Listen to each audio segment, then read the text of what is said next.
విదేశాల్లో చదవాలనుకుంటున్నారా? అయితే విదేశ్ కన్సల్ట్‌ని సంప్రదించండి.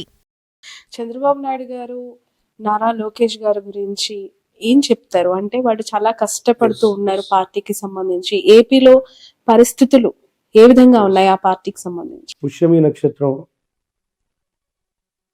చంద్రబాబు నాయుడు గారు,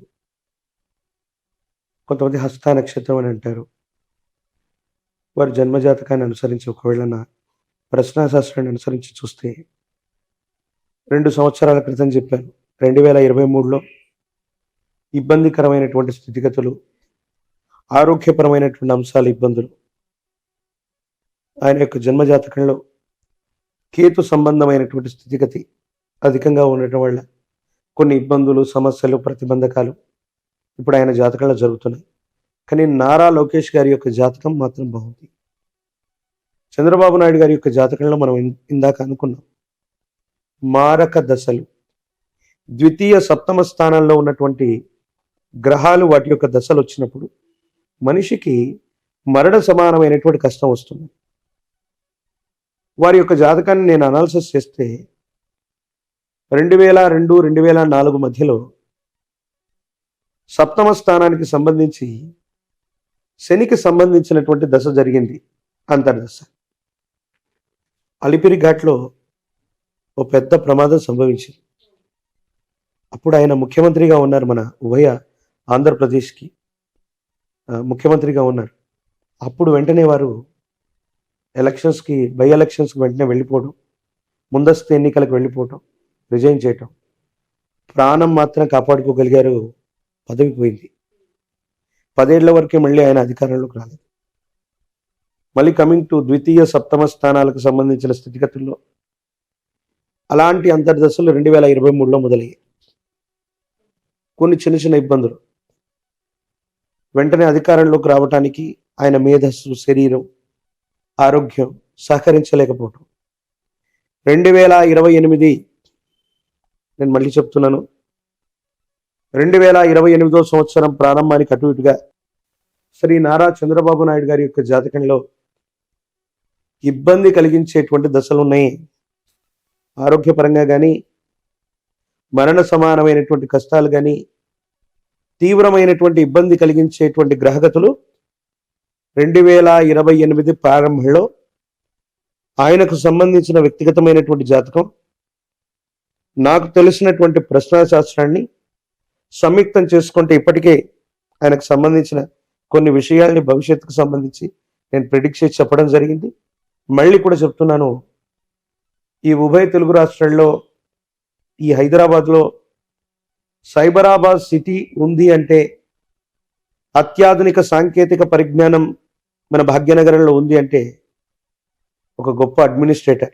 ఆంధ్రప్రదేశ్ రాష్ట్రంలో అమరావతి రావాలన్నా, దేశం మొత్తం గర్వించదగినటువంటి రాజధాని నగరం ఉండాలన్నా అలాంటి గొప్ప వ్యక్తి అది రావాలి. కానీ వారికి సంబంధించినటువంటి వ్యక్తిగతమైనటువంటి జాతకంలో ఉన్న ఇబ్బందులు, గోచార పరిస్థితులు, కొన్ని ఇతర కారణాలు, దేశ కాలమాన పరిస్థితులను బట్టి విశేషవంతమైనటువంటి జనాకర్షణ కలిగి ఉన్నా కూడా చివరి నిమిషంలో ఏదైనా ఇబ్బంది కలిగే అవకాశం ఉంది.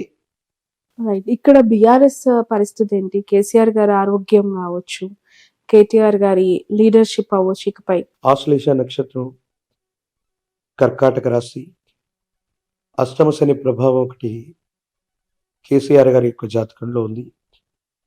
గురు సంబంధమైనటువంటి బలం తక్కువగా ఉంది. ఆరోగ్యం, వ్యక్తిగతమైన జీవితం, భద్రతాపరమైనటువంటి విషయాలు, వీటిలో కొన్ని ఇబ్బందులు వచ్చేటువంటి అవకాశం ఉంది. ఇప్పటికే వారికి ఎముకలకు సంబంధించినటువంటి సర్జరీ కూడా ఏదో జరిగినట్టుగా. కేటీఆర్ గారు మృగశిర నక్షత్రం, సమీపమైనటువంటి భవిష్యత్తులో వారసత్వ రాజకీయాల్లో ఒక వ్యక్తి యొక్క పేరును నిర్ణయించగలిగితే బీఆర్ఎస్, భారత రాష్ట్ర సమితి మనుగడ అన్నటువంటిది బాగానే ఉంటుంది.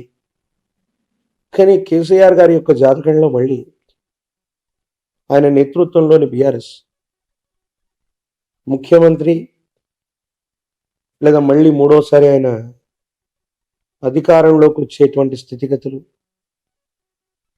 ఆయన జాతకంలో ఖచ్చితంగా మళ్ళీ అవకాశాలు ఉన్నాయి.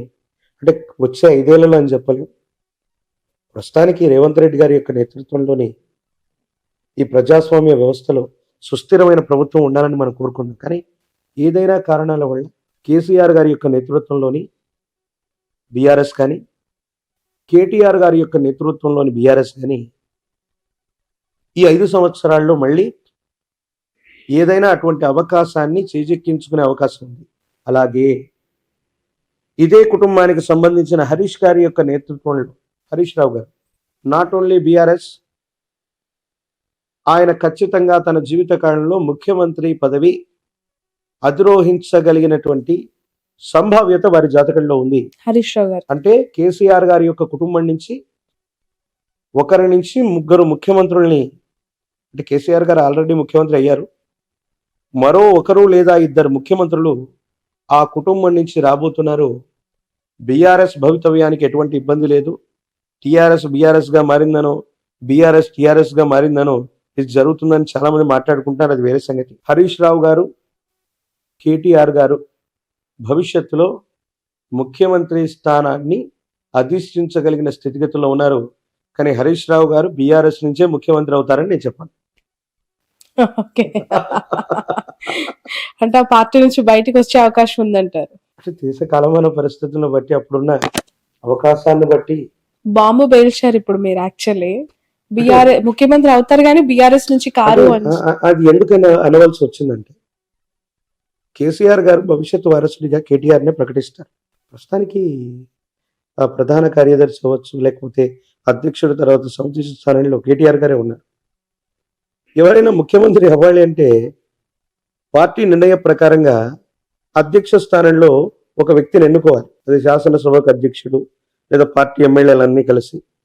ఆ అవకాశం హరీష్ రావు గారికి వచ్చే అవకాశం ఉంటుందని నేను అనుకోను. కానీ ఖచ్చితంగా ఆయన హరీష్ రావు గారు సమీప భవిష్యత్తులో తెలంగాణకు సంబంధించిన ముఖ్యమంత్రిగా వారు ఉండబోతున్నారు, నో డౌట్ అట. రైట్.